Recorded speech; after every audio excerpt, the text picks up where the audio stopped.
મોરબી પાંજરાપોળ દ્વારા 1200 વીઘામાં જમીનનું ડેવલપમેન્ટ કરાશે. ધારાસભ્યએ આપી માહિતી.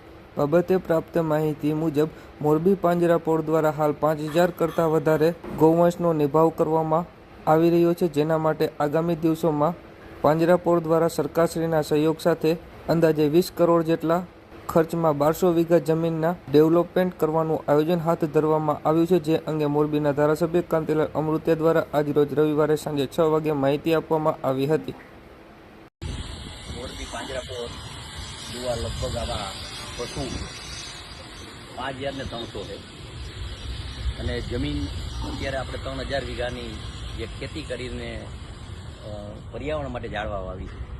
એવી જ રીતે 1200 વીઘા છાત્રાલય પાસે આપણે એનું ડેવલપમેન્ટ કરવાના છે. અહીંયા ઘણું બધું ડેવલપમેન્ટ કર્યું, દિવાલ કર્યા, તળાવ કર્યા, ખૂબ માણસોનો સહકાર છે, સરકારનો સહકાર છે. હવે જે વાત છે એ 1200 વીઘા જે ડેવલપમેન્ટ કરવાનું છે એમાં લગભગ આશરે 20 કરોડના ખર્ચે આખું ડેવલપમેન્ટ કરવાનું.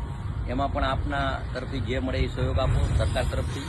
અને આ દેશના વડાપ્રધાન મોરબી નરેન્દ્રભાઈ જ્યારે 2013માં જ્યારે વડાપ્રધાન થયા ત્યારે અમે નક્કી કર્યું હતું કે એક પણ અહીંથી મોરબીની આજુબાજુ જિલ્લામાંથી એક પણ ગાય કતલખાને ન જવી જોઈએ, એક પણ પશુ કતલખાને ન જવી. જ્યાં પણ તમે અમે આહવાન કરી કે કતલખાને જાતી હોય પકડી અને અમારા મોરબી પાંજરાપોળ મૂકી આપજો. અમારી કેપેસિટી પાંજરાપોળની 10 ને 15,000 ગાયો રાખી એવી કેપેસિટી. અને મોરબીના તમામ મારા મતદારો ખૂબ દાન આપે છે, એનો પણ આભાર માનું.